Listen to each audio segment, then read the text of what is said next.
Muito boa noite, meus amados irmãos. Eu quero vos cumprimentar nessa noite, mais uma vez, com a graça e com a santa paz do nosso Senhor e Salvador Jesus Cristo. É com muita alegria que mais uma vez a gente recebe da parte do Senhor nosso Deus inspiração para poder estar por detrás mais uma vez desse aparelho de celular para refletir, para meditar junto com os irmãos e, é claro, além de tudo isso, abrirmos as páginas sagradas da Bíblia e permitir ao Espírito de Deus que venha ministrar ao nosso, ao meu, ao seu, ao nosso coração, porque é tão importante nesses últimos dias a gente se atentarmos para ouvirmos a voz do Senhor. Atentarmos para permitir o Espírito de Deus de ministrar algo que venha a ser eterno na nossa vida. Não algo passageiro, alguma coisa de relance na nossa vida.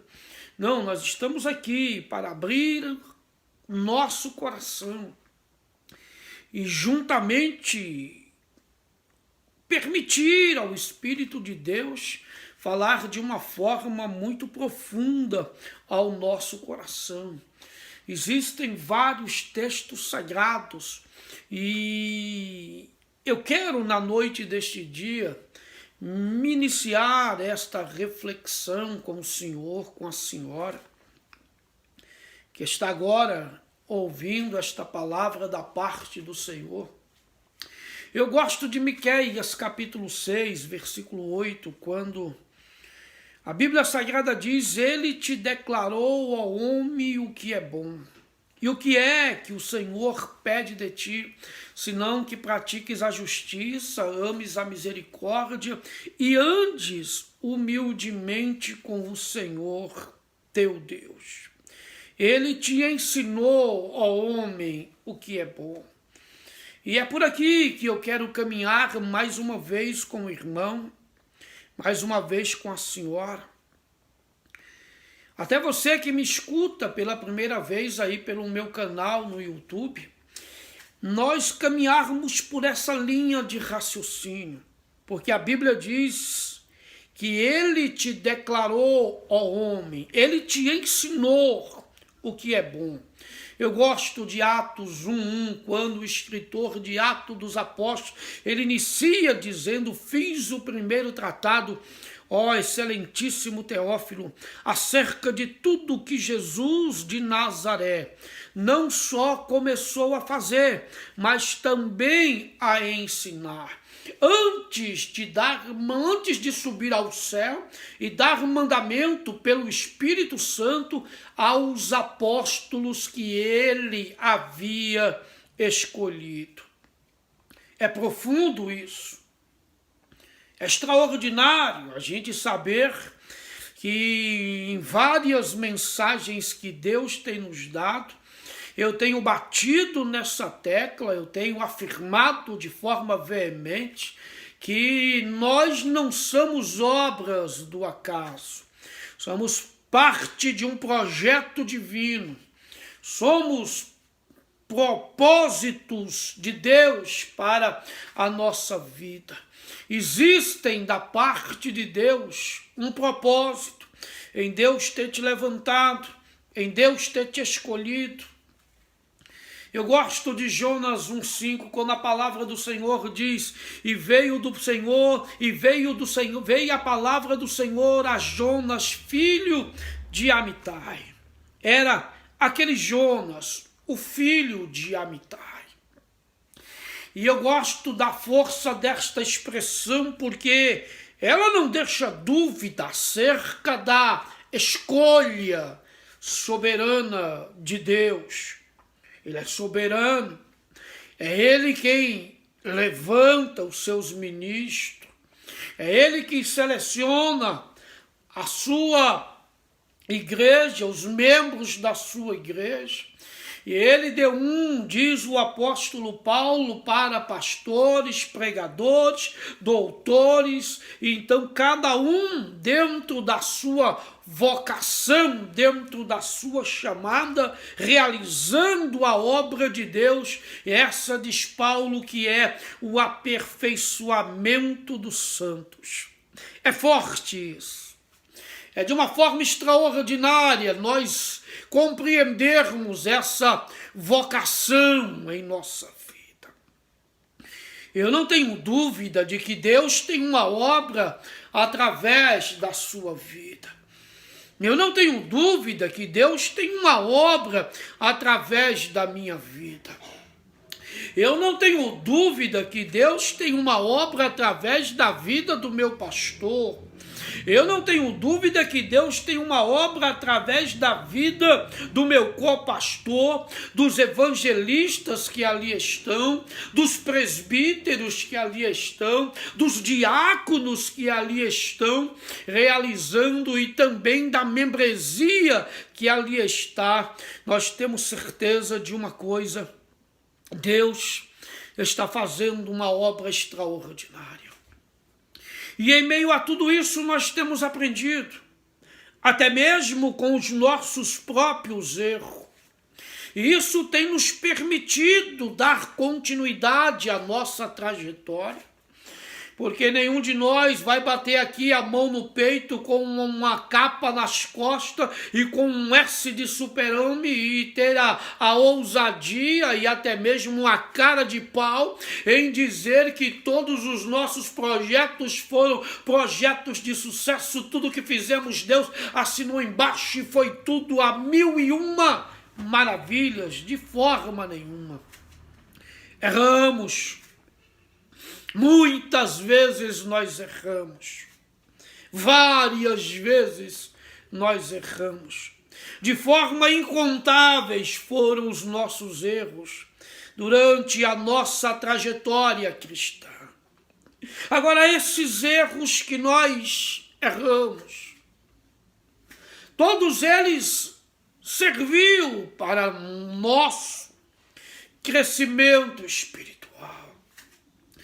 Porque olhar para o erro do nosso passado, da nossa trajetória, e saber que um dia tomamos tal decisão, e aquela decisão nos levou às lágrimas, à dor, à solidão, à tristeza, o sussurro do adversário dizendo: Deus não é na tua vida, o sussurro do inimigo da nossa alma dizendo: Deus não é contigo, se fosse esse projeto teria dado certo, abandona a tua fé, abandona a tal obra, abandona a igreja e larga a mão disso, porque os nossos erros nos levaram muitas das vezes a nós sentirmos essa tristeza dentro da nossa alma.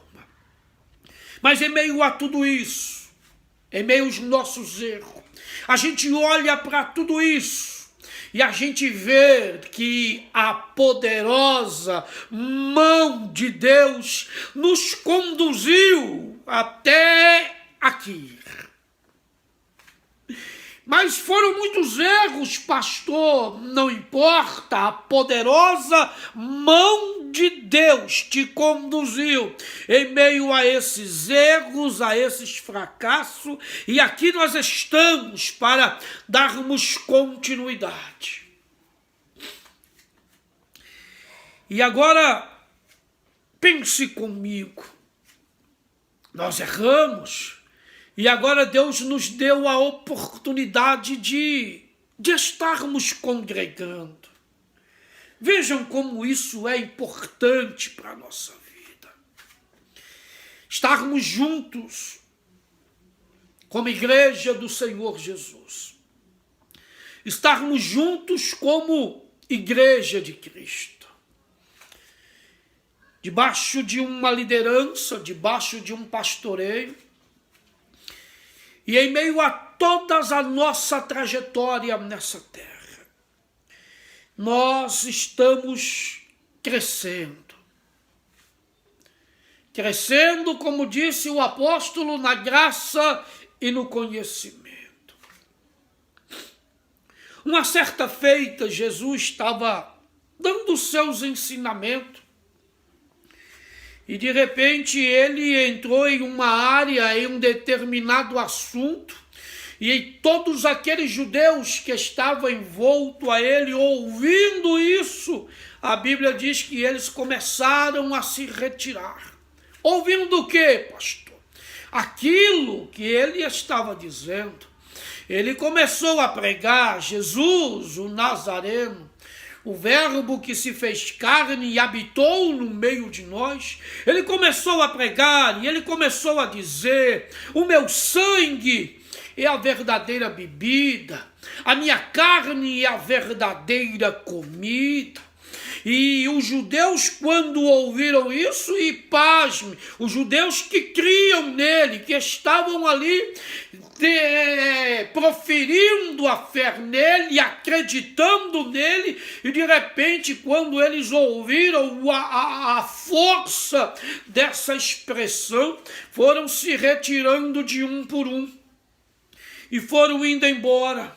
Ficou somente ele e os 12. Ele olhou com aquele olhar que só ele tem.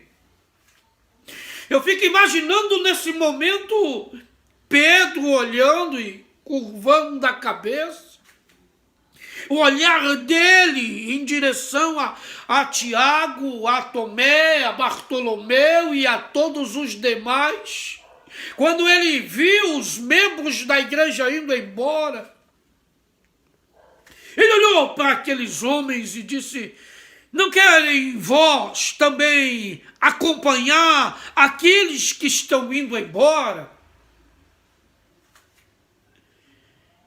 E eu louvo a Deus, eu atributo louvores à majestade eterna, porque nesse momento o apóstolo Pedro, cheio do Espírito Santo, ele vai dizer algo extraordinário. Para onde? Para quem é a expressão? Não é para onde, é para quem iremos nós. Se só tu, Jesus, tem as palavras da vida eterna. Vejam a força e o poder dessa expressão.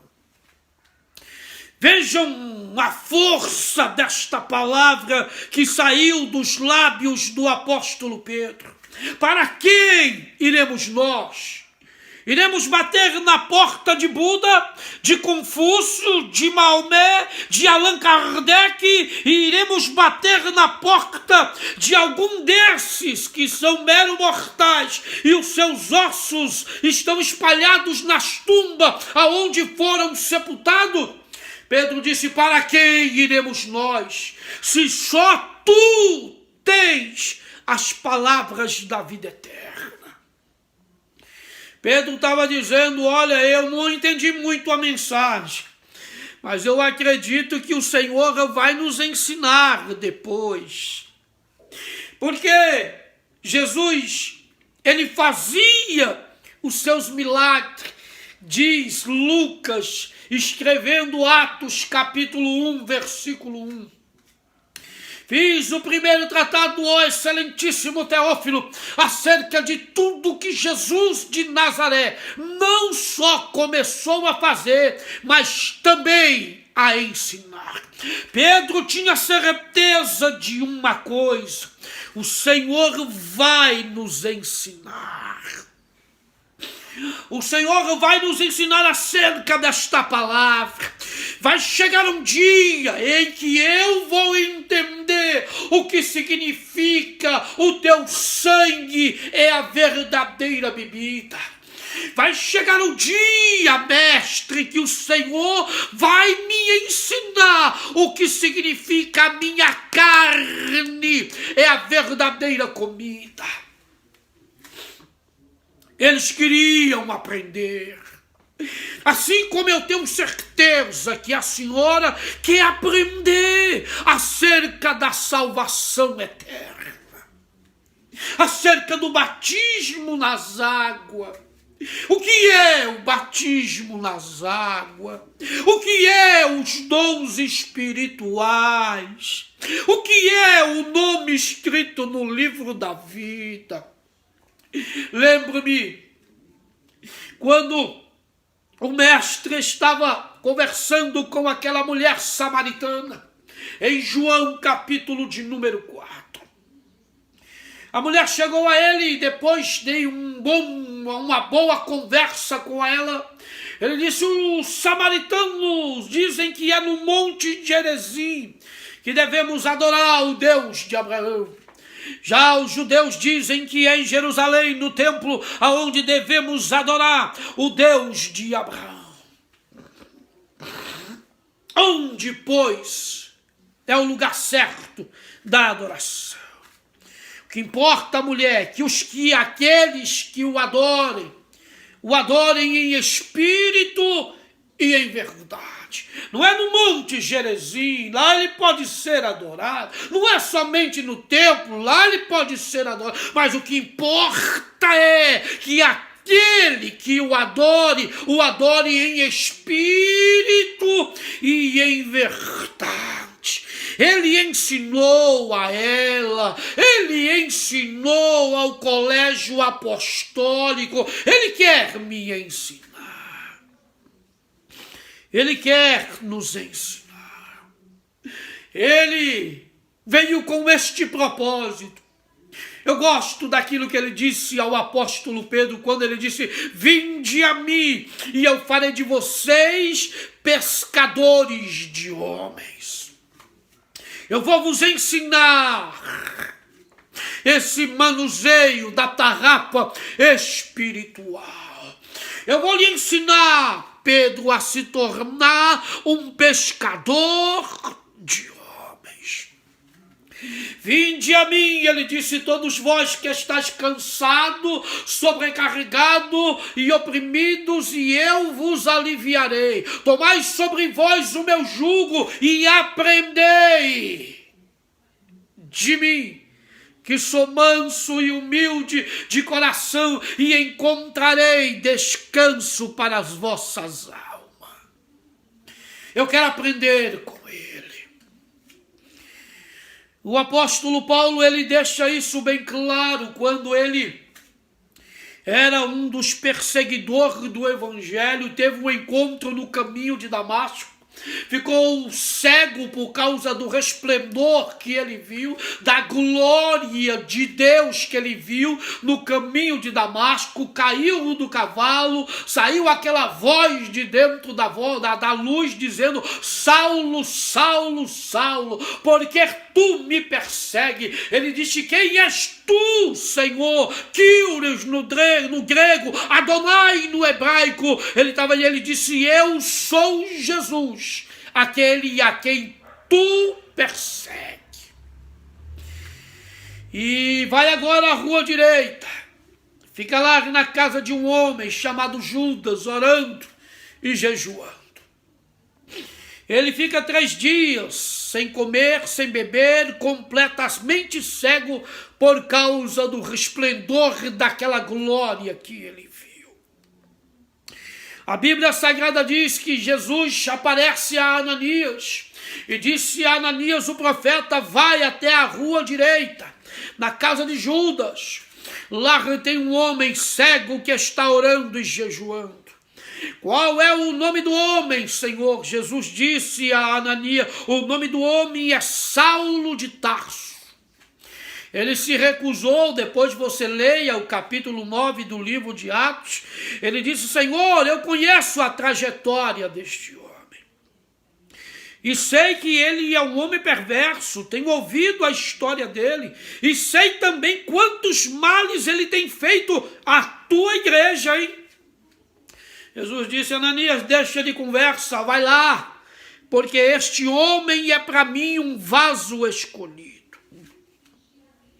Ananias foi lá, bateu na casa de Judas.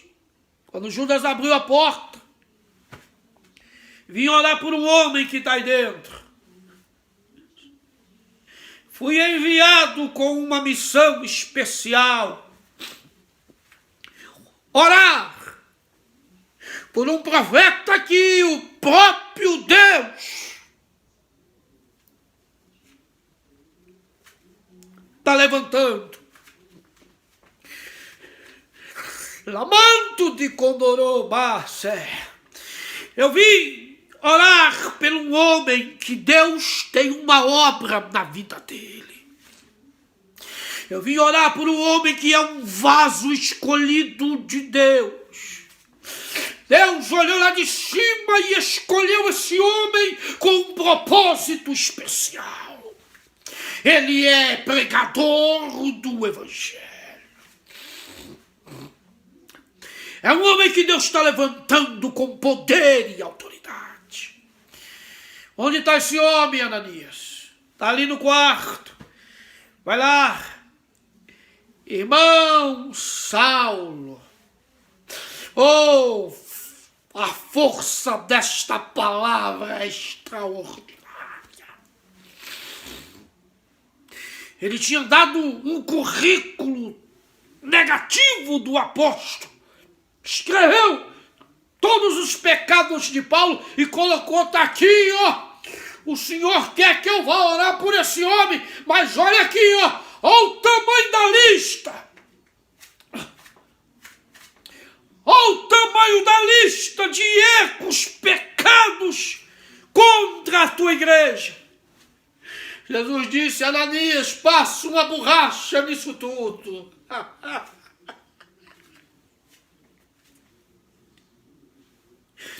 Apaga tudo isso do currículo dele.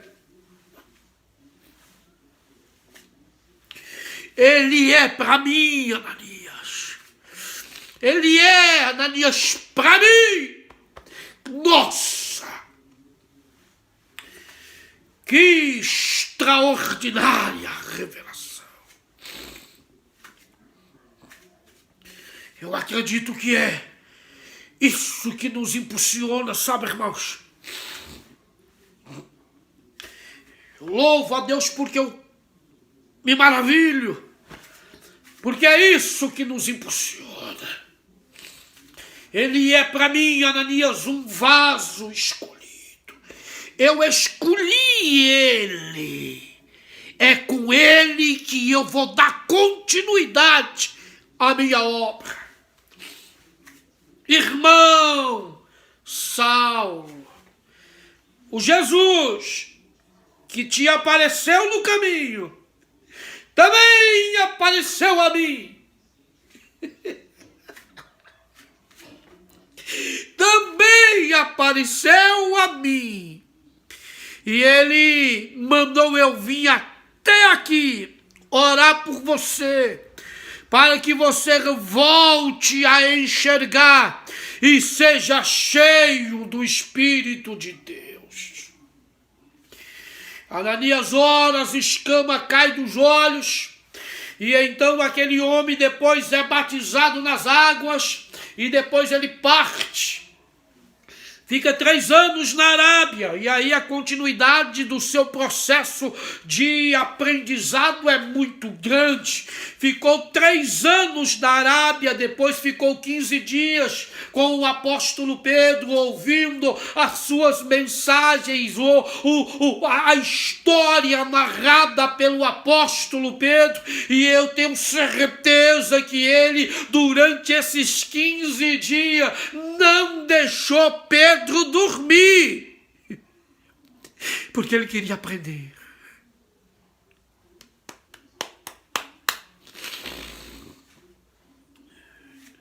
Pedro conta como foi a história dele andar sobre as águas.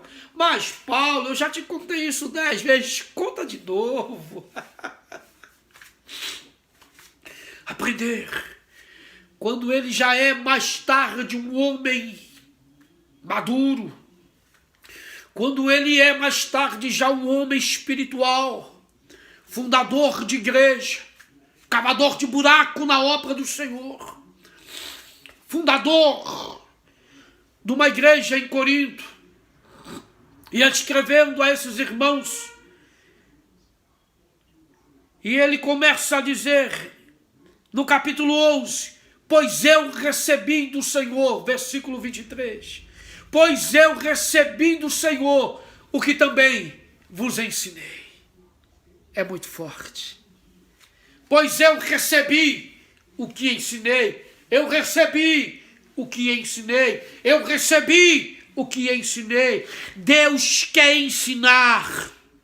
O Espírito de Deus está procurando quem quer aprender. Aleluia! E não é aprender só o beabá. O Espírito de Deus quer ensinar homens maduros, mulheres maduras, quem vai ter a oportunidade, aleluia, de aprender para ensinar aqueles que vêm junto conosco nessa trajetória. Quando Jesus disse, é-me dado todo o poder no céu e na terra, portanto ide e fazei discípulo de todos os povos, batizando-os em nome do Pai, do Filho e do Espírito Santo, aleluia, e ensinando-os a guardar tudo o que eu vos tenho mandado. É importante, obreiro. Ei, meu irmão, minha irmã, é muito importante o nosso aprendizado.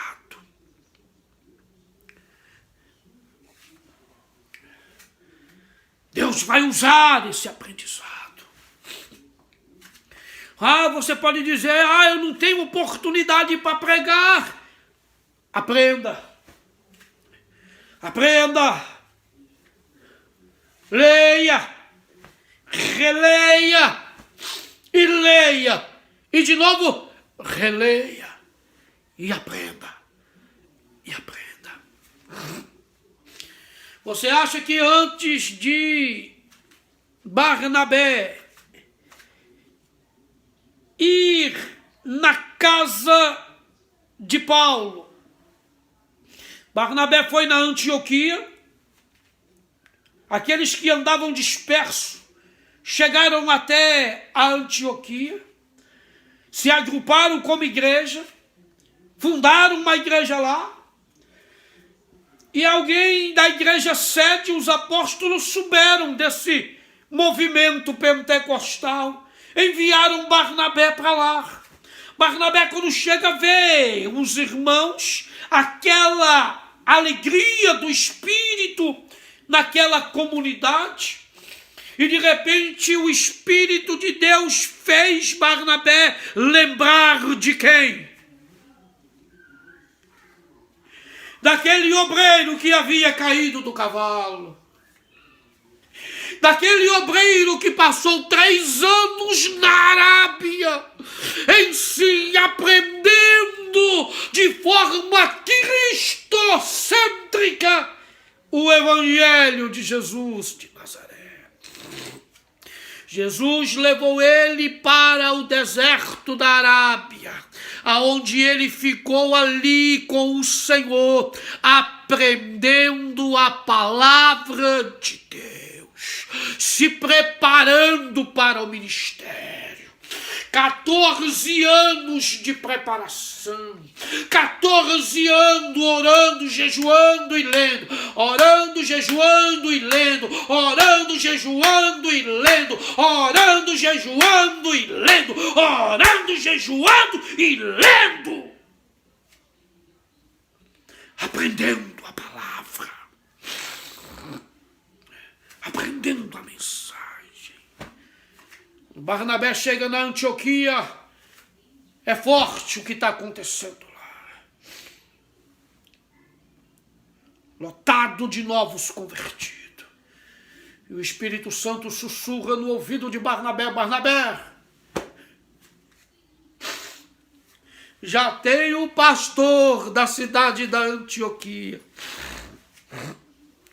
Barnabé deve ter arrumado o paletó e disse, eu sei, opa, maravilha, eu vim de Jerusalém, foi Pedro que me mandou, foi Tiago que me mandou, foi os meus pastores presidentes que estão em Jerusalém que me enviaram, eu estou gabaritado, estou pronto. Aí o Espírito Santo disse, não, Barnabé, mas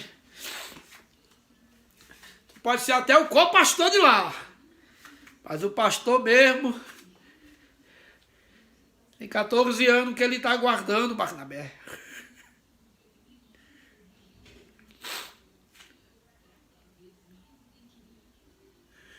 Tem 14 anos que ele está esperando por essa oportunidade. E eu não posso pegar, Barnabé, tudo que ele aprendeu e jogar fora. Eu vi a dedicação, Barnabé.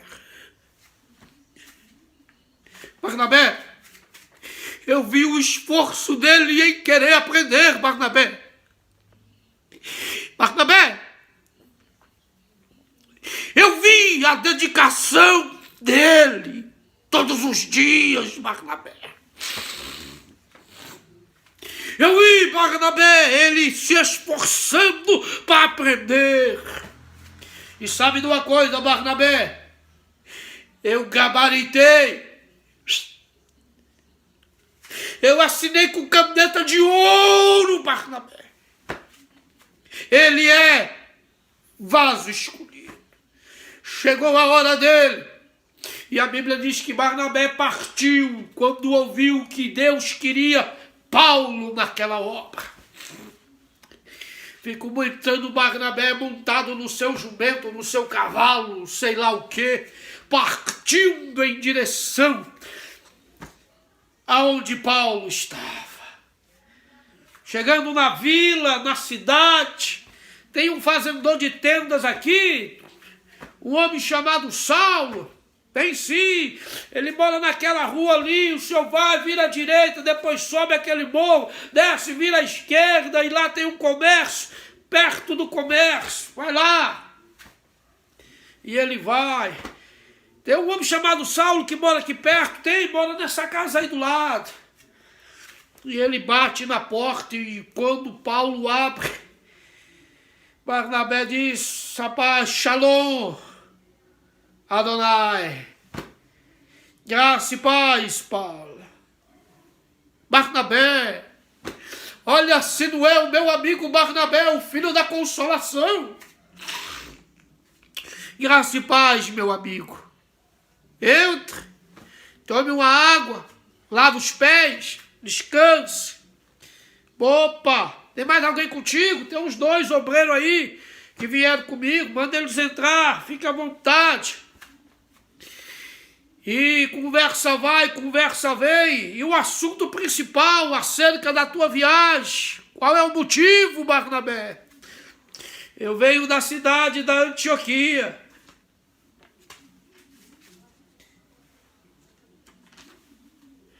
E lá o fogo está caindo. E lá Deus está salvando. Lá Deus está batizando com o Espírito Santo. Lá Deus está curando. Tremenda obra. Maravilha, Barnabé. Só que tem um problema, Paulo.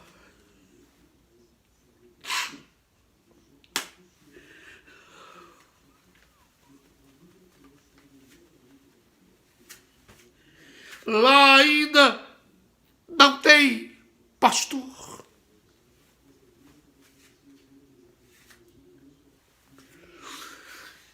E eu vim numa missão lhe fazer esse convite. Quer ir comigo a Antioquia?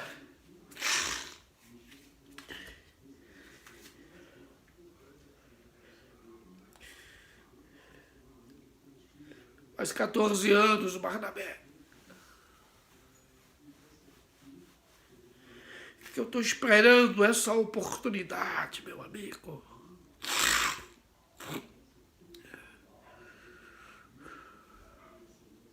Pegou a mala, juntou o que tinha e partiu. Se prepare, minha irmã. Depois ele é um homem maduro. Escreve a Timóteo dizendo, procura apresentar-te a Deus aprovado. Um obreiro que não tem do que se envergonhar. e que maneje bem a palavra da verdade. É como se ele estivesse dizendo ao jovem pastor Timóteo: teve um dia que eu tive que me apresentar, Timóteo.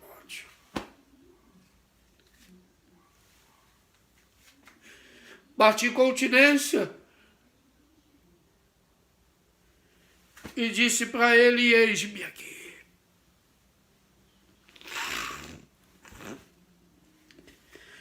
E Paulo pode dizer como Miqueias: ele te declarou ao homem o que é bom, e agora o que é que o Senhor pede de ti.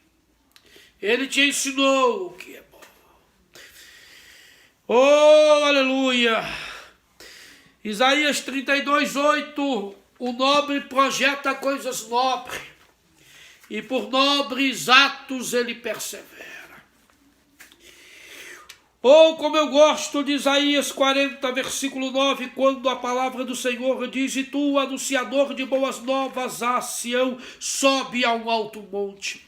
E tu, anunciador de boas novas a Jerusalém, abre a tua boca fortemente, abre-a e não temas, e diga às cidades de Judá: eis que aqui está o Senhor, o nosso Deus. Aquele que leva a preciosa semente, Salmo 126. Aquele que leva a preciosa semente, andando e chorando, voltará com cânticos de alegria. É isso que alegra o nosso coração, irmãos. Temos a certeza de que há um propósito de Deus para a nossa vida. Eu quero aprender, porque eu sei que Ele vai me dar a oportunidade de ensinar. E não só nos púlpitos por aí, mas no meu dia a dia, no meu testemunho pessoal, na minha convivência com os amigos de trabalho, na oportunidade do dia a dia, nos acontecimentos do dia a dia. Ali estamos nós, agarrando as oportunidades. São muitas. Você sabe que são muitas as oportunidades que você e eu temos no nosso dia a dia de declarar que Jesus Cristo é o Senhor. Ou aproveita as tuas. O dia de hoje passou. Ele não vai voltar. Mas amanhã, se Deus nos permitir viver, teremos a oportunidade de ensinar a alguém, de abraçar alguém, de ensinar com as nossas atitudes, com a nossa submissão ao Senhor. E nisto conhecereis que sois os meus discípulos, quando vos amares uns aos outros. Até nisso, nós percebemos o amor de Deus. Eu quero orar pela sua vida. Um dia, um grande homem de Deus, Eliseu, e eu quero terminar aqui, estava sendo perseguido pelo sírio. E Eliseu havia delatado os projetos do rei da Síria ao rei de Israel. O rei sírio ficou indignado com aquilo e mandou o exército dele, prender Eliseu. Eliseu tinha um discípulo. E quando foi na noite, o exército se acampou em volta da cidade para prender Eliseu. No amanhecer do dia, o discípulo de Eliseu abriu as portas da tenda e quando ele está ali contemplando o sol, o nascer do sol, ele viu todo o exército sírio em volta da cidade para prender Eliseu. E ele volta desesperado: ai meu Senhor, o que faremos? Eliseu vai ensinar. E Eliseu diz para aquele garoto: olha meu jovem, não temas. Porque maior são aqueles que estão conosco do que aqueles que estão lá do lado de fora. Vem cá. Chamou o menino e diz: deixa eu orar pela sua vida. Ó Deus, de Abraão, de Isaque e de Israel, abra os olhos dele para que ele veja.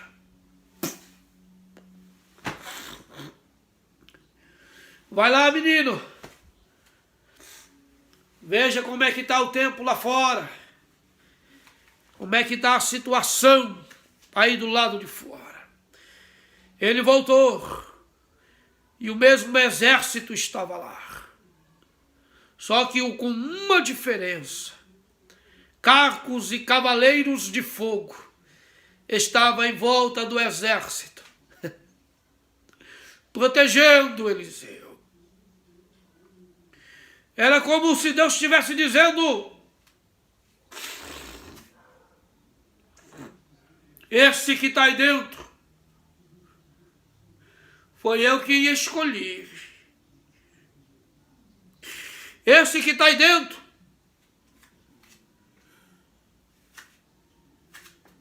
foi eu quem levantei. Era Deus dizendo: nesse que está aí dentro, ninguém toca a mão.